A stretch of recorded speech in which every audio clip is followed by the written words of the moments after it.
Baik, selamat malam Bapak Ibu sekalian yang ada di rumah. Nah, malam hari ini kita akan melihat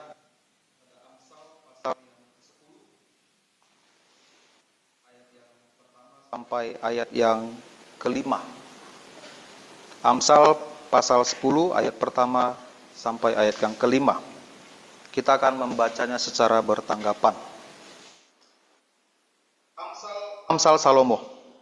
Anak yang bijak mendatangkan sukacita kepada ayahnya, tetapi anak yang bebal adalah kedukaan bagi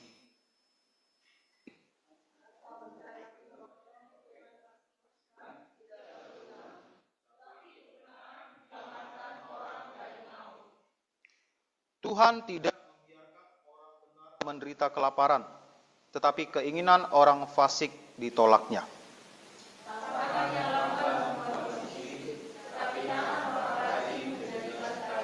Ayat kelima kita baca bersama-sama.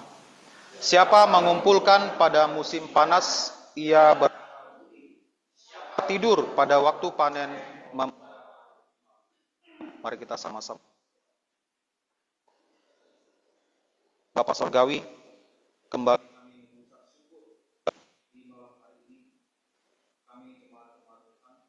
dapat untuk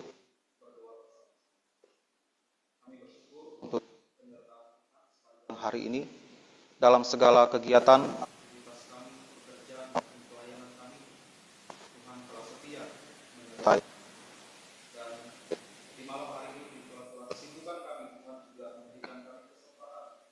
untuk beribadah, untuk bersekutu bersama-sama dengan saudara seiman.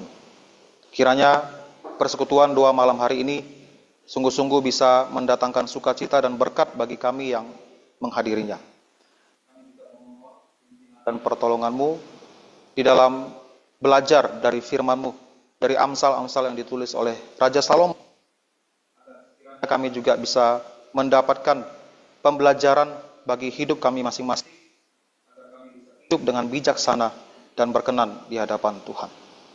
Sucikan kami ya Bapa, di dalam nama Tuhan Yesus Kristus kami berdoa dan bersyukur. Amin. Nah, malam hari ini temanya adalah perbedaan anak yang bijak dan bodoh. Nah, sebagai anak, kita tentu cukup paham bagaimana sulitnya orang tua dalam mendidik dan membesarkan anak. Nah, hal ini semakin kita pahami dengan lebih baik lagi ketika kita sudah mendidik orang tua. Bahwasanya sungguh mendidik anak-anak itu tidaklah segampang seperti apa yang kita bayangkan. Nah, sebelum saya menikah, saya berpikir ya, bahwasanya kalau saya jadi orang tua nanti, saya akan berdoa dalam semampu saya dengan pertolongan Tuhan mendidik anak dengan benar, disiplinkan anak kalau salah, lalu saya pikir masalah akan selesai. Kita kasih tahu yang mana yang benar, yang mana yang salah, dan mana yang tidak boleh dilakukan, mana yang boleh dilakukan. Tapi tak segampang itu. Anak saya sisi sudah meningkat usia 5 tahun. Saya harus menyampaikan satu hal berulang-ulang kali agar dia tidak ulang. Betapa mendidik anak-anak ini bukanlah satu pekerjaan yang bisa kita lakukan dengan orang sendiri. Kita butuh Tuhan untuk mendidik dan membesarkan anak-anak ini. Dan kalau sampai kita salah mendidik atau mendidik anak tidak sesuai dengan apa yang Tuhan perintahkan, maka di masa yang akan datang kita akan menuai seperti apa yang dikatakan Salomo di sini, bagaimana anak-anak yang bijak, anak-anak yang patuh, anak-anak yang hidup dalam kebenaran yang diajarkan itu akan mendatangkan sukacita. Sebaliknya, anak-anak yang tidak patuh, anak-anak yang bebal, tidak menuruti aturan perintah yang disampaikan, dia akan mendatangkan kedukaan bagi.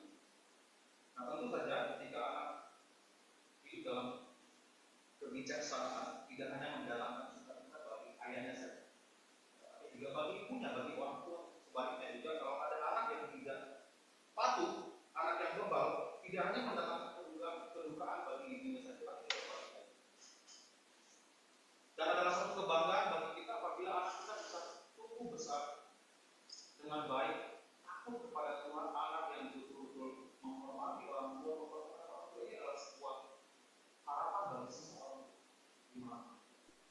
Kayak kedengaran, nggak kedengaran.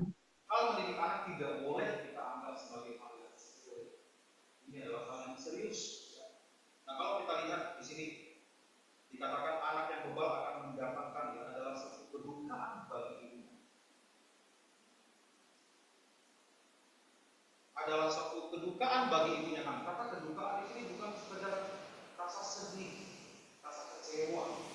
Tapi kalau kita lihat kata yang sama juga bisa diterjemahkan sebagai suatu gambaran suatu beban yang berat. Ini diterjemahkan sebagai heaviness, suatu beban yang berat yang ada di dalam. Kita mungkin saja ya, saya pernah terpikir ya beberapa waktu lalu. Saya pikir kalau saya suatu saat nanti, ya ini misalnya bukan apa. Kalau suatu hari nanti anak saya mungkin menyimpang dan tidak mau diatur dan mungkin tidak merasa sudah bisa berdiri sendiri dan sendiri untuk hidup sendiri sesudah itu. Apakah dengan cara saya tidak menganggap dia lagi sebagai anak akan menghilangkan segala kedukaan yang kita rasakan?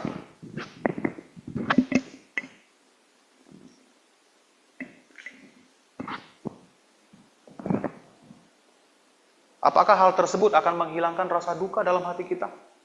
Nah, dulu tahun 2008 ya, di penghujung 2008 dan di awal 2009 saya sempat diusir ya dari rumah oleh orang tua saya. Karena nakalnya luar biasa dan saya betul-betul tidak mau patuh kepada apa yang orang tua sampaikan. Lalu saya harus tinggal di rumah saudara selama kurang lebih 6 bulan. Nah, di rumah abang saudara ini saya tinggal, kemudian abang saudara saya kecelakaan sepeda motor, lalu saya harus merawatnya di rumah sakit, jaga dia. Dan waktu itu saya juga belum punya pekerjaan tetap. Nah, karena abang saudara ini juga adalah merupakan anak dari adiknya abang bapak saya, jadi bapak orang tua saya harus datang menjenguk ke rumah sakit. Nah, waktu itu saya sedang berjaga di situ, saya masih ingat sekali. Lalu orang-orang pada tanya, dengan kondisi saya yang lusuh, yang tidak terurus dengan baik, orang bertanya, ini si Dedi anak kamu ya? Sampai ditanya begitu. Lalu orang tua saya bilang, secara spontan dia bilang, enggak tahu juga entah siapa itu. Pada waktu itu dia bilang begitu saja. Nah, setelah saya bertobat, lalu mama saya ceritakan kembali masa itu. Dia bilang waktu itu saya ngomong aja seperti itu. Karena sudah kesal sekali sama kamu. Dan merasa malu juga mengakui kamu di depan orang-orang yang ada di situ. Tapi dalam hati saya waktu itu, saya merasa sangat sedih sekali. Sangat terpukul sekali. Ada satu beban yang dia rasakan begitu berat ya. Untuk menerima kenyataan bahwa saya hidup seperti itu. Jadi ini kedukaan di sini adalah suatu beban yang berat yang ditanggung oleh orang tua ketika melihat anaknya tidak hidup seturut dengan apa yang Tuhan kehendaki. Nah, kita akan melihat perbedaan ya dari 5 ayat ini tentang bagaimana seorang anak yang bijak hidup, lalu kemudian bagaimana seorang anak yang bodoh, yang tidak mengikuti aturan menjalani hidupnya. Nah, di ayat kedua dikatakan, harta benda diperoleh dengan kefasikan tidak berguna, tetapi kebenaran menyelamatkan orang dari maut. Tuhan tidak membiarkan orang benar menderita kelaparan, tetapi keinginan orang fasik ditolaknya. Nah, pertama kita melihat gambaran seorang anak yang bodoh atau tidak bijak adalah dia yang hidup dalam kefasikan. Harta benda yang dia peroleh dalam kesehariannya, dalam rutinitasnya, dia sama sekali tidak mengabaikan kebenaran. Dia hidup dalam kefasikan. Segala keinginan yang dia inginkan adalah hal-hal yang berdosa. Nah, fasik di sini berbicara tentang segala hal yang bertentangan dengan apa yang Tuhan inginkan. Dia tak peduli caranya. Yang penting apa yang dia inginkan harus dia dapat. Harus dia peroleh, tidak peduli bagaimanapun caranya. Dan sama sekali tidak mengabaikan kebenaran dari firman Tuhan. Nah, kalau saya melihat gambaran di sini ya, sosok yang saya ingat adalah Hofni dan Fineas. Kalau kita masih ingat kisah anak dari Imam Eli, ya, yang pada waktu itu melayani di kemah suci. Anak seorang imam yang harusnya dididik dengan benar, tapi dikatakan dia hidup berdosa di hadapan Tuhan. Ketika orang-orang Israel datang mempersembahkan korban untuk Tuhan, nah bagian dari korban itu ada yang tidak boleh dimakan oleh imam, tapi dia dengan sadar, dengan sengaja mengambil bagian itu untuk dimakan, untuk dimiliki. Dan tidak hanya itu, mengambil korban bakaran yang harusnya menjadi persembahan bagi Tuhan adalah hal yang berdosa. Tapi dia juga tidur dengan perempuan-perempuan yang melayani di pintu kemah. Tidak ada rasa takut sama sekali di dalam Tuhan. Yang dia pikirkan adalah bagaimana dia bisa memuaskan segala keinginan. Apa yang salah? Kalau kita lihat, walaupun Alkitab tidak mencatat bagaimana Imam Eli mendidik anak sejak kecil, tapi kita melihat respon dari Imam Eli ketika melihat anak-anaknya melakukan dosa yang begitu besar di hadapan Tuhan. Dia hanya tegur mereka dan mengatakan, itu kamu tidak boleh lakukan hal itu. Tidak ada disiplin yang tegas dari orang tuanya yang harusnya menarik jabatannya sebagai imam, tidak boleh lagi melayani rumah Tuhan dengan kondisi seperti itu. Tapi dia lebih menghargai anaknya daripada menghargai Tuhan. Jadi orang fasik ya yang tidak mempedulikan kebenaran. Hidup sesuka hati. Hidup tidak mematuhi aturan. Apa yang dia inginkan harus dicapai. Nah kita Bapak Ibu harus selalu memperhatikan ya dalam, walaupun saya sebenarnya tidak pantas ya untuk memberikan nasihat bagi kita dalam mendidik anak. Saya juga orang tua yang masih muda. Masih banyak hal yang harus saya pelajari di dalam mendidik membesarkan anak-anak. Tetapi kita sejak dini harus menekankan kepada anak-anak apa yang benar, apa yang salah itu harus jelas. Tidak boleh kita mengutamakan hasil daripada cara. Ya. Cara untuk memperoleh segala sesuatu harus benar. Tidak boleh kita abaikan, tidak boleh kita anggap sebagai hal yang ringan, hal yang sepele. Kita boleh mendorong anak kita untuk memperoleh prestasi yang baik di sekolah, tapi cara untuk memperolehnya harus benar. Tidak boleh dia untuk mengejar pendidikan, mengejar karir, prestasi di sekolah, mengabaikan hal-hal rohani. Tidak boleh mengesampingkan hal-hal rohani hubungan dengan Tuhan. Nah, saya punya satu pengalaman dengan seorang anak ya. Waktu saya mengajar di sekolah metodis, saya mengajar sebagai guru agama pada waktu itu. Jadi ada satu anak, dia dapat nilai 8, saya masih ingat sekali, dapat nilai 8, lalu kemudian dia mengganti angka 8 itu jadi angka 10. Sorry, maksud saya adalah kertasnya ditukar, kertas temannya ditukar, namanya yang diganti, nama dari pemilik kertas diganti. Jadi teman sekelasnya yang dapat nilai 100, tiba-tiba lihat hasilnya kok jadi 80 dan namanya dicoret. Lalu dia laporkan dan dia mengenal tulisan itu, teman sekelas ya pasti kenal tulisannya. Lalu punya selidik dan akhirnya saya temukan bahwa dia menukar kertas ujian. Saya panggil ke kantor, lalu saya bilang, kenapa kamu harus menukar kertas ujian kamu dengan teman kamu? Dia bilang, saya takut sama mama saya. Karena kalau saya sampai tidak dapat 100, orang tua saya pasti marah besar. Wah, saya terkejut sekali. Rasa takutnya kepada orang tua jauh lebih besar daripada kepada Tuhan. Dan saya bersama istri saya, Yarni, masih ingat kami berkunjung ke rumah orang tuanya, lalu jelaskan semua duduk persoalannya. Lalu orang tuanya menangis menyadari bahwa memang selama ini saya selalu mengharapkan nilai sempurna dari anak saya. Kelalaian saya adalah saya kadang tidak memberitahu bagaimana cara dia memperoleh nilai itu. Seolah-olah anaknya terkesan adalah pokoknya harus 100 bagaimanapun caranya. Itu yang dia tangkap dari nasihat orang tuanya. Nah, kita tidak boleh mendidik anak sampai seperti itu. Kebenaran harus kita sampaikan. Kita harus mendisiplinkan anak-anak pada hal yang benar. Kalau dia hidup dalam jalan yang salah, walaupun mungkin terkesan ya dia masih anak kecil, mungkin kita merasa ini hal yang biasa, kita harus tanamkan dalam hati kita, saya harus selalu mengarahkan anak saya kepada hal yang benar. Kalau anak kita berbohong, ya, walaupun dia masih kecil, kita tak boleh anggap berbohong itu karena dia masih kecil mungkin dia hanya lucu-lucuan saja. Kita harus tetap beritahu bahwa itu tidak boleh dilakukan. Apa yang harus kita lakukan adalah berkata jujur. Sehingga tertanam dalam hatinya bahwa dalam hidup saya selalu harus melakukan yang benar. Bukan sebaliknya melakukan hal yang salah. Dan kemudian di saat yang sama juga kita mendidik anak kita supaya selalu bergantung pada Tuhan. Ya. Anak yang selalu memperhatikan kebenaran. Dikatakan di sini bahwa harta benda yang diperoleh dengan kefasikan tidak berguna, tidak ada faedahnya, tetapi kebenaran menyelamatkan orang itu, orang dari maut. Tuhan tidak membiarkan orang benar menderita kelaparan. Nah, ini adalah perkataan Daud yang juga dia katakan bahwa sejak masa mudanya sampai masa tuanya tidak pernah sekalipun dia lihat orang yang benar menderita kelaparan. Artinya apa? Bahwa Tuhan memelihara setiap orang yang hidup dalam kebenaran. Jadi kita juga harus tanamkan kepada anak-anak bahwa selain kita berusaha, bekerja keras, kita harus tanamkan dalam hati mereka ada Tuhan yang berkuasa di surga, yang harus kita takuti. Di dalam mencapai segala keinginan kita, rasa takut kepada Tuhan tetap harus dipelihara. Cara itu sangat penting dalam meraih segala sesuatu. Apakah itu benar di hadapan Tuhan atau tidak? Kebenaran firman Tuhan tidak boleh dikesampingkan.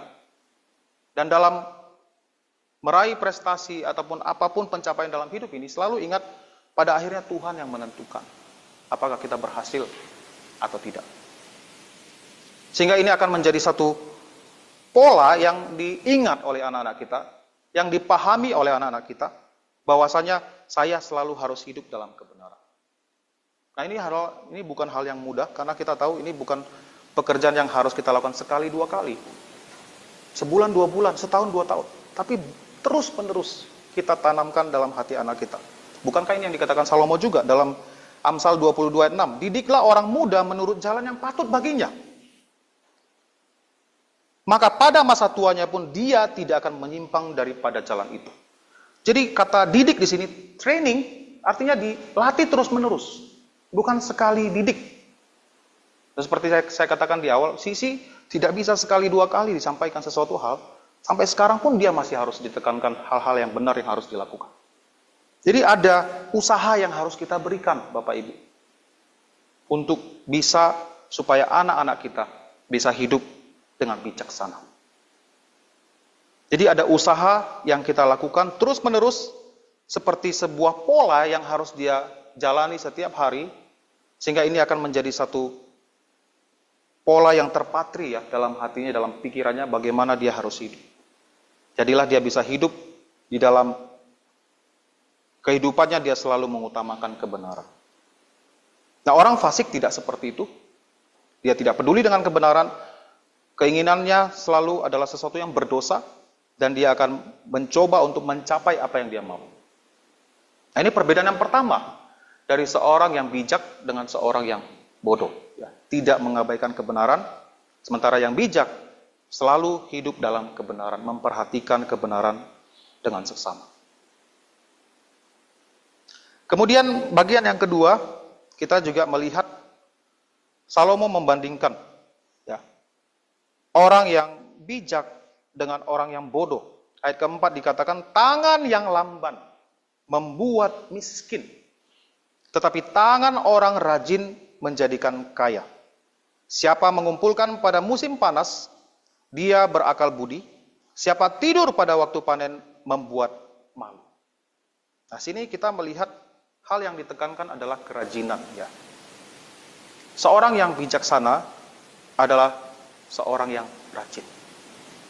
Nah, kerajinan juga bukan sifat yang bisa diperoleh ketika kita lakukan sekali 2 kali.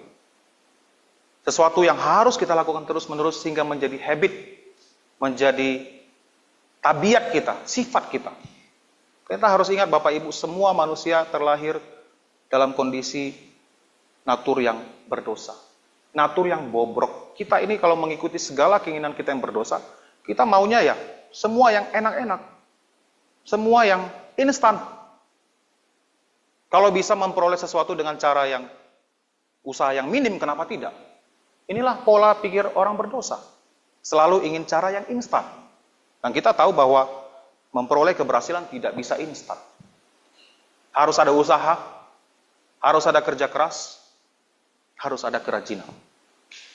Nah, jadi seorang yang anak yang bijak adalah seorang yang rajin, ya. Dia adalah orang yang rajin mengumpulkan pada musim panas. Nah, pada musim panas orang bisa bekerja, mengumpulkan hasil panennya untuk disimpan, nanti bisa digunakan ketika musim dingin tiba, di mana orang-orang tidak bisa bekerja. Jadi ada persiapan, ada planning yang harus dilakukan oleh setiap orang yang rajin. Segala sesuatu dilakukan secara terorganisir. Dan ini juga harus kita didik, ya, anak-anak kita harus kita didik untuk menjadi sosok pribadi yang rajin. Dimulai dari waktu usia kecil. Ya. Nah, saya coba yang menerapkannya dalam kehidupan keluarga saya, walaupun masih jauh dari sempurna. Kalau Sisi pulang sekolah, dia buka sepatu, dia main campak aja loh di pintu. Namanya anak-anak, kalau kita lihat kan, pertama saya masih mau ya, ambil kaos kakinya masukin ke sepatunya lalu taruh di rak. Sekarang nggak bisa seperti itu. Pulang, dia harus taruh sepatunya di rak sepatu. Dan itu harus dilakukan berkali-kali. Hari ini saya ingatkan, besok lupa lagi. Dia buat lagi sama seperti itu. Jadi kita juga Bapak Ibu perlu usaha. Perlu usaha dari kita sebagai orang tua untuk mendidik mereka untuk menjadi satu pribadi yang rajin. Tempat tidur, kalau dia sudah mulai cukup umur, sudah mengerti bagaimana cara merapikan tempat tidur, kita juga harus ajarkan. Didik mereka, latih mereka. Supaya mereka tahu bahwa adalah tanggung jawab mereka ya untuk mengurus diri sejak dini, dan biarlah ini juga bisa menjadi tabiat mereka. Mereka bisa menjadi pribadi yang cukup giat, rajin dalam mengerjakan apa yang mereka lakukan. Nah, ketika bicara tentang rajin ya, sosok yang saya ingat adalah Yusuf. Yusuf sejak masa mudanya kita melihat bagaimana dia adalah seorang yang rajin. Dari mana kita tahu? Nah, ketika ayahnya tahu bahwa saudara-saudara dari Yusuf lagi pergi ke Sikem menggembalakan domba, Yakub memanggil Yusuf untuk pergi melihat saudara-saudaranya. Nah, Bapak Ibu tahu tidak, jarak dari Hebron ke Sikem itu kurang lebih 80 km. Itu jauh sekali. Satu hari ya, orang mungkin bisa menempuh perjalanan kurang lebih 13-15 km. Berhari-hari dia harus sampai ke tempat itu, dan kita tahu bahwa saudara-saudaranya juga bukan orang yang friendly, yang ramah kepada dia, malah benci kepada dia. Tapi dia pergi juga. Nah, setelah menempuh perjalanan 80 km, ternyata saudara-saudaranya tidak ada di Sikem. Malah pergi ke Dotan. Dan jarak dari Sikem ke Dotan itu sekitar 24 km. Harusnya, bukankah dia sampai ke Sikem saja sudah menyelesaikan tugas? Bukankah ayahnya hanya suruh sampai ke Sikem, dia bisa pulang dan bilang, "Ayah, aku tidak melihat mereka di Sikem, aku pulang." Tapi dia pergi juga ke Dotan. 24 km kemudian, dia tempuh juga sampai bertemu dengan saudara. Tugasnya dia selesaikan. Dan ini menjadi satu tabiat atau sikap ya, kepribadian dari Yusuf. Sampai ketika dia dijual ke Mesir juga. Bagaimana Potifar mempercayakan seluruhnya kepada Yusuf, kecuali makanannya. Begitu juga ketika dia dicampakkan ke dalam penjara. Semua tahanan dipercayakan kepada Yusuf. Begitu juga ketika dia dipercayakan oleh Firaun menjadi orang nomor 2 paling berkuasa. Hari itu dilantik, hari itu juga dia kerja. Sosok yang rajin. Nah, ini bukan sikap yang bisa diperoleh secara instan. Harus ada usaha. Jadi kita coba belajar bagaimana kita juga mendidik anak kita mulai dari usia dini agar mereka bisa menjadi pribadi yang rajin. Dan kita juga harus jadi teladan Bapak Ibu. Kadang-kadang juga orang tua suka sekali mengajarkan sesuatu yang dia tidak lakukan. Itu juga menjadi masalah. Kalau kita tidak lakukan, kita suruh anak kita lakukan, itu jadi masalah besar. Dia bisa tunjuk kita, kamu aja nggak lakukan. Sama seperti orang tua teman saya, larang anaknya merokok. Dia sendiri merokok. Bagaimana kamu mau suruh larang anak kamu merokok? Jadi kita harus memberikan teladan, contoh yang baik bagi anak-anak kita. Barulah ya mereka bisa mendengarkan nasihat kita dan arahan kita, sehingga mereka bisa menjadi sosok yang rajin. Jadi dikatakan di sini, siapa mengumpulkan pada musim panas, dia berakal budi, seorang yang bijaksana. Sementara anak yang bodoh, dia tidur pada waktu panen. Di saat orang-orang bekerja mengumpulkan hasil panen dan menyimpan di gudang untuk digunakan nanti pada musim dingin, dia malah tidur. Ini hal yang sangat memalukan dan nanti dia pasti kekurangan. Kekurangan akan datang menghampiri dia seperti para tentara, musuh yang menyergap dia tiba-tiba dan dia akan kewalahan. Jadi dua hal yang kita ingin lihat pada malam hari ini, bagaimana perbedaan antara anak yang bijaksana dan anak yang bodoh. Nah, kita sendiri sebagai orang tua, tentu harapan kita adalah kita bisa membantu anak-anak kita menjadi anak-anak yang bijak.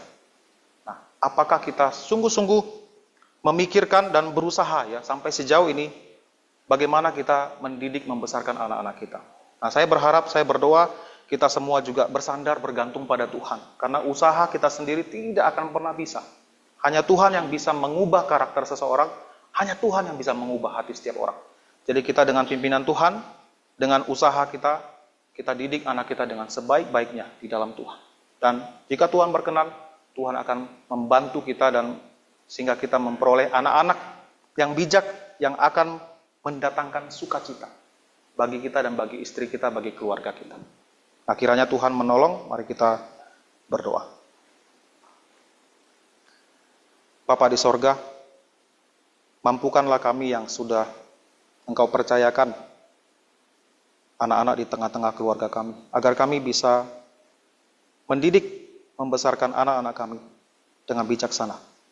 Kami mohon pimpinan dan kekuatan dari Tuhan, agar dalam mendidik anak-anak ini, kami selalu mendapatkan pertolongan daripadamu. Berkati setiap anak-anak yang telah Engkau karuniai di tengah-tengah keluarga kami, agar mereka bisa tumbuh kuat dan sehat di dalam Tuhan, di dalam takut akan Tuhan. Kami berdoa dan bersyukur dalam nama Tuhan Yesus Kristus. Amin.